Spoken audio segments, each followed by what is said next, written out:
فلاں عالم سے نفرت کرتا؟ میں نے کہا ہاں۔ کیوں؟ وہ میرے شیخ کو اچھا نہیں ہے۔ فرمایا تیرے شیخ کو ماننا کب سے دین بنا؟ مجھے مانتا ہی نہیں۔ جا صبح اس سے صلح کر، معافی مانگ۔ مجھے ماننا مسلمان ہونے کے لیے لازم ہے، تیرے شیخ کو ماننا نہیں۔ اپنے شیخ سنبھالو، جس کا شیخ مانتے پھرو۔ کیوں نہیں تو اس رشتے کو مانتا کہ وہ میرا امتی؟ صبح ہی کہتے ہیں میں نے جا کر معافی مانگی اور اس سے تعلقات بحال کیے۔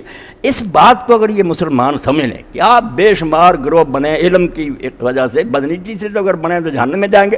اگر واقعی آپ نے تحقیق کیا، آپ کی ریسرچ میں کوئی معنی آتا تو کوئی بات نہیں، مگر پھر تعلقات تو ختم نہیں ہونے گے۔ سلام چھوٹ گیا، جنازہ نہیں پڑھتے، نمازیں نہیں پڑھتے، ظالموں ایک امت نہیں۔ تو رسول کریم علیہ السلام کو اللہ تعالیٰ نے آخر میں بھیجا اور آپ کے ذریعے اعلان فرما دیا، تو آپ نے مثال دی کہ میری اور پہلے انبیاء کی مثال ایسی ہے کہ مثل رجل بنا بیتن۔ کیسی مثال سے سمجھایا مسئلہ ختم نہ، جیسے ایک شخص نے کوئی عمارت بنانی شروع کی، اینٹیں لگاتا گیا، فاحسنہ واجملہ، بہت خوبصورت عمارت بنا دی، اللہ سوائے فرمایا ایک اینٹ کی جگہ خالی تھی، محل بن گیا تھا نبوت کا۔ سارے نبیوں کے امت سے منتظر کہتے ہیں اللہ وزت حاضر لبنا، دیکھتے تھے کہ بہت اچھا ہے، مگر کاش یہ اینٹ بھی لگ جاتی۔ تو آپ نے مثال دے کر میں آدم سے لے کر اینٹیں لگتی گئیں، سارے اعلیٰ سے اعلیٰ تھے، ایک کا انتظار تھا، فانا لبنا تو وانا خاتم النبی، وہ اینٹ میں ہوں اور میں آخری ہوں، لا نبی بعد، یا میرے بعد کوئی نہیں۔ جب تک ضرورت تھی اینٹیں ایک بھی رہ جاتی کمی، وہ بھی خرابی تھی، اللہ کی حکمت کے خلاف تھا۔ جب محل بن گیا، اب خواہ فالتو اینٹیں لگائی جانی، بدنما بنانا نہیں۔ اب کوئی پیدا ہوتا دین کی خدمت کر سکتا کرے، اللہ اس کو اجر دے گا، مگر دعویٰ نہ کرے۔ اور یہ جو کہتے ہیں کہ شیخ اکبر نے کہا شریعت والا نبی نہیں، وہ یہی تو بات تھی، شریعت والا نہیں، مسئلہ مثال نہیں لیا کہ شریعت والا وہ ہے جو اعلان کرے کہ مجھے مانو ورنہ کافر ہو جائے۔ اتنا جملہ بھی جو بولتا وہ نبی مشرع، وہ تشریح کا اعلان کرتا، قانون سازی کا، کہ مجھے ان کا معنی یہ ہے۔ اور وہ نبی جو غیر تشریح، وہ کیا ہے کہ امت کے عالم ہوں گے، خوبیاں ساری ہوں گی جو نبیوں کی، کوالیفیکیشن ہوگی، جیسے حضرت عمر رضی اللہ عنہ کہ آپ نے فرمایا اگر میرے بعد کوئی نبی ہوتا عمر ہوتا۔ حضرت علی رضی اللہ عنہ کو فرمایا کہ تو اس لیے اسی طرح میرے لیے جیسے موسیٰ کے ساتھ ہارون تھے، مگر اب نبی نہیں۔ نبی جو کہ لفظ وہ مرتے کہ میں نبی ہوں اور اعلان کرے مانو، یہ ہے نبی مشرع، شریعت والا نبی۔ مسئلہ مثال کی بات وہاں نہیں، میں نے تو فتوحات پڑھی، یہ سب جھوٹ بولتے ہیں کہ شیخ یہ کہتے ہیں کہ آیا سکتے ہیں نبی، وہ کہتے ہیں کہ امت میں ایسے لوگ ہوں گے، یہ ایسی بانج امت نہیں کہ قابل لوگ نہیں، قابل ایسے ہیں کہ اگر بند نہ ہوتی اللہ ان کو نبی بناتا، مگر وہ اب نبی نہیں کہلا سکتے، نہ وہ لوگوں کو کہہ سکتے ہیں کہ ہمیں مانو۔ وہ تو بات یہ ہے کہ وہ اعلان نہیں کر سکتے، نبی غیر مشرع ایسے ہی ہے کہ جیسے گزٹ میں اعلان نہیں ہوتا کہ فلاں آدمی ڈی سی، قابلیت بے شک ہو، سندیں ہوں اس کے پاس، ہم کہتے ہیں کہ یار جگہ کوئی ویکنسی ہوتی تو حکومت اس کو ڈی سی لگا دیتی، مگر لگایا نہیں نا، اس لیے وہ کہہ نہیں سکتا کہ میں ڈی سی ہوں۔ میرا بات تو انہوں نے یہ کہی کہ وہ قابلیتیں ہیں اس امت میں، ایسے لوگ ہیں، مگر وہ کہہ نہیں سکتے کہ ہم نبی ہیں، نہ لوگوں کو مجبور کر سکتے۔ بات کیسی صاف اور واضح تھی کہ امت کو یہ نہ سمجھو کہ گھٹیا ہے، بالکل ایسے ہیں کہ اگر نبی جاری ہوتی تو اس امت میں بہت عالم ایسے تھے جو بنی اسرائیل کے انبیاء کی طرح ہوتے، مگر اب وہ نبی نہیں کہہ سکتے۔ کھول کر انہوں نے لکھا کہ نبی کا نام اب ان کے لیے حرام ہے، کوئی امت نہیں بنا سکتے، کہہ نہیں سکتے۔ تو یہ بہت اعلیٰ بات ہے۔ تو اللہ کے رسول کی آمد سے ایسا رشتہ قائم ہو گیا کہ بس مان لو، آرام سے سو جاؤ، اب کسی کو ڈھونڈنے کی ضرورت نہیں، حتیٰ کہ کہیں نہیں آتا کہ امام المہدی آ کر اعلان کریں گے کہ میں امام مہدی ہوں، میری امت بنو، کہیں نہیں۔ ایک شخص آئے گا، اگر وہ دنیا میں اسلامی حکومت قائم کر دے گا، خود دنیا کو پتہ چلے۔ مولانا مودودی رحمۃ اللہ علیہ کا یہ فکرہ بالکل سونے کے حرفوں سے لکھنے کے قابل ہے۔ وہ کہتے ہیں جو مہدی کا دعویٰ کرے اور اس کو مہدی مانے، دونوں اپنی ذہنی پستی کا ثبوت ہیں، دونوں پاگل ہیں۔ مہدویت دعویٰ کرنے کی شاید نہیں، کر کے دکھا دے گا، جو کر جائے گا کہ مشرق مغرب میں اسلامی حکومت قائم ہو جائے گی، عدل و انصاف، پتہ چل جائے گا کہ یہ وہ برکت لیڈر تھا جو آنا تھا یار، نہ اس کو خبر ہوگی، نہ وہ اعلان کرے گا، نہ کسی سے منوائے گا۔ ایک دور آ جائے گا یمن وردہ کس سمادل، ظلم سے بری ہوگی زمین، عدل و انصاف سے بھر دے۔ دعوے کا کہیں ذکر نہیں کہ وہ لوگوں کو کہے گا میرا امتی بنو، نہ کوئی ایسی بات، سب جھوٹی۔ تو اللہ نے آیات میں جو میں پڑھی سورہ اعراف کی، اعلان کر دیا کہ اب کامیابی صرف وہ پائیں گے۔ پوچھے ذکر موسیٰ علیہ السلام ان کی امت کا، جو اب بھی شوشے چھوڑتے ہیں نا کہ نہیں یہودی عیسائی وغیرہ بھی اپنے نبیوں کو مانے، نیک رہیں، قرآن پاک کی تحریف کرتے ہیں کہ وہ جنتی، جھوٹ بولتے ہیں۔ حضور کی آمد کے بعد اب سب دوزخی ہیں سوائے ان کے جو حضور کو مانے۔ یہ موسیٰ علیہ السلام کی بات کے ساتھ یہ اللہ نے کہا اور آخر میں کہا اولئک هم المفلحون، اولئک اور پھر ہم درمیان میں آنا، اس کو کہتے ہیں ضمیر الفصل۔ اس کا معنی صرف یہی ہیں جو کامیابی پائیں گے، اب نہیں کوئی پا سکتا۔ اسی لیے حضور نے واضح اعلان فرمایا کہ اگر موسیٰ علیہ السلام بھی میرے زمانے میں ہوتے تو ان کے لیے اس کے بغیر چارہ نہیں تھا کہ وہ میرے پیچھے چل۔ اب دورہ محمدی ہے، حضور کا دور چل رہا ہے، اب پچھلے نبیوں کی تعلیم پر عمل کر کے کوئی نجات نہیں پا سکتا۔ تو اللہ نے اس لیے کہا کہ جو لوگ رسول نبی امی کی پیروی کریں گے، شروع میں کہا پیروی، اتباع اطاعت سے بھی آگے، اطاعت تک حکم دیا، کوئی مان لیا کسی چیز سے روکا روک گئے، وہ تو آرڈر ہے، یہ آرڈر نہیں، زبان بھی نہیں ہلائی، آپ کر رہے ہیں وہ کام۔ اللہ کہتا پیچھے پیچھے چلتے، بالکل وہ نقش قدم کی پیروی کرتے، پیروی، پے قدم کو کہتے ہیں، قدم پر قدم چلتے، زبان بھی آپ کو ہلانے کی ضرورت نہیں۔ فرمایا جو رسول نبی امی کی پیروی کرتے۔ اب جو لوگ پیچھے پیچھے چلیں گے، اور پیچھے پیچھے چلنے میں ہی خیر و برکت ہے۔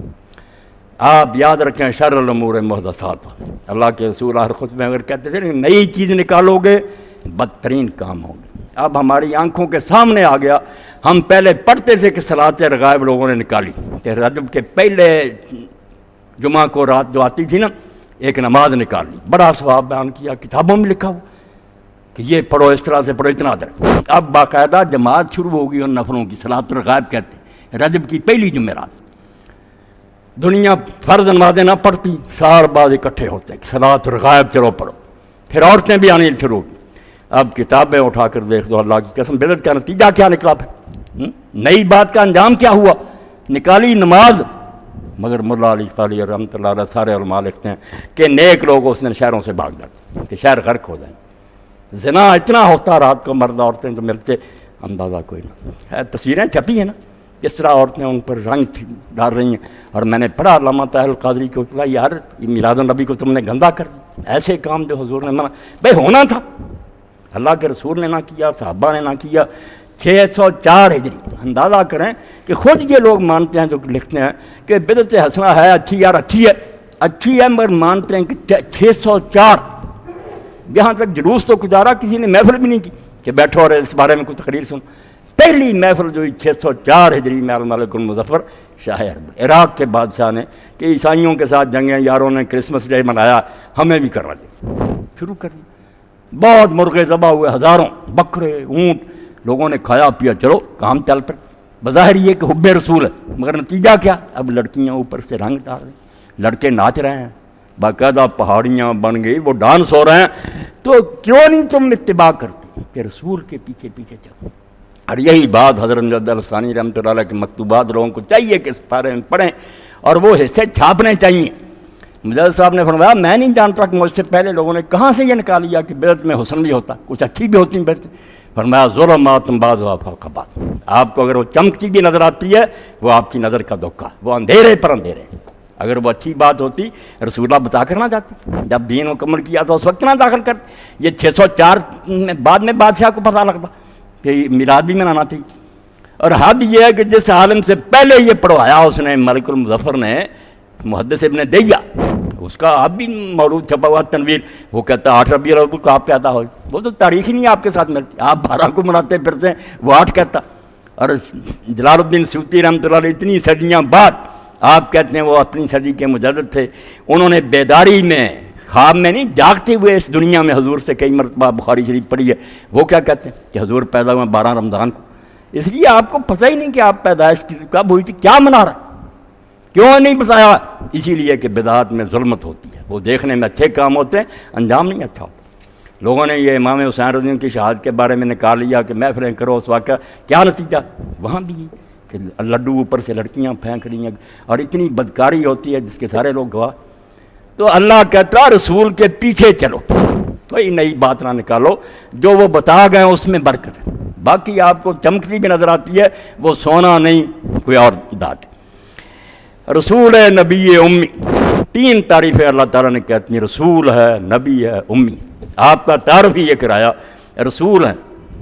رسول کیا؟ جو اللہ کا پیغام دوسروں تک پہنچائے۔ اصل ڈیوٹی تو یہی ہے، جس کو اللہ علم دے مگر وہ آگے نہ پہنچاتا، وہ اور سب کچھ ہو سکتا ہے، رسول نہیں ہو سکتا۔ رسول تو میسنجر ہے، کہ پیغام آیا آگے پتہ.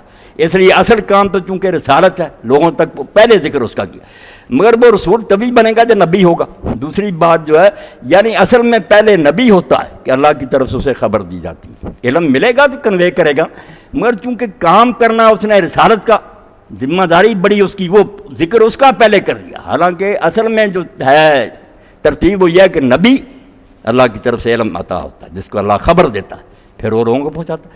مگر کہا اگر صرف خبر ملے اور اپنے تک لے کر رکھے، یہ کام نہیں، وہ رسول ہوتا، اصل کام اس کا کہ پہنچائے.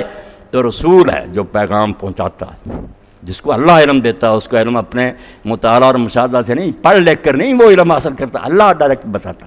امی اور فرمایا نبی بھی ایسا آخر زمانے میں بھیجا کہ جس نے کبھی کتاب کو ہاتھ نہیں لگایا، کسی کا شاگرد نہیں بنا، کسی نے اس کو کتاب سیدھی ہاتھ میں پکڑتے نہیں دیتا. وہ سعدی رحمۃ اللہ علیہ کی بات ہے، یہ حضور کے عزت. باقی جو ہم کہتے ہیں باقی نبی نہیں پڑھے، اس کا ہمارے پاس کوئی ثبوت نہیں، وہ پڑھے بھی ہو سکتے ہیں، کوئی بات نہیں. حضور کا یہ کمال ہے کہ آپ امی، مگر علوم آپ نے وہ دیے. ایک ایک حدیث میں سے میرے بھائیوں دیکھتے ہیں علماء نے ہزار مسئلہ نکالا. ایک حدیث لیتے ہیں اس پر ہی کتاب پوری لگتی، ہزار مسئلہ. رب بھی کہتے ہیں کہ ہم سے یار ختم نہیں ہوئے، اس میں اور بھی نکتے ہیں.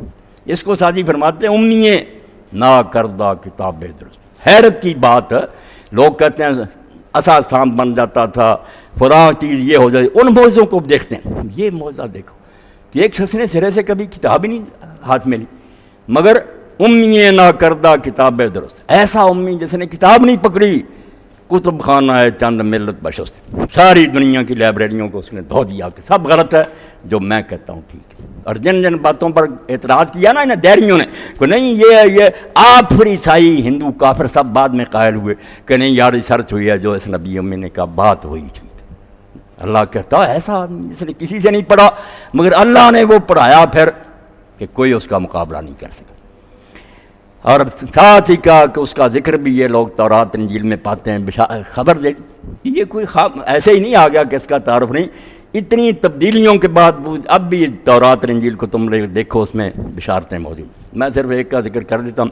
عیسیٰ علیہ السلام کے زمانے میں جو حضرت یحییٰ علیہ السلام نے بات شروع کیا، اب بھی انجیل میں سے نکالے. اور ان کافروں سے پوچھیں کہ ذرا بتاؤ کہ 3 آدمی تھے جس کا انتظار لوگ کر رہے تھے.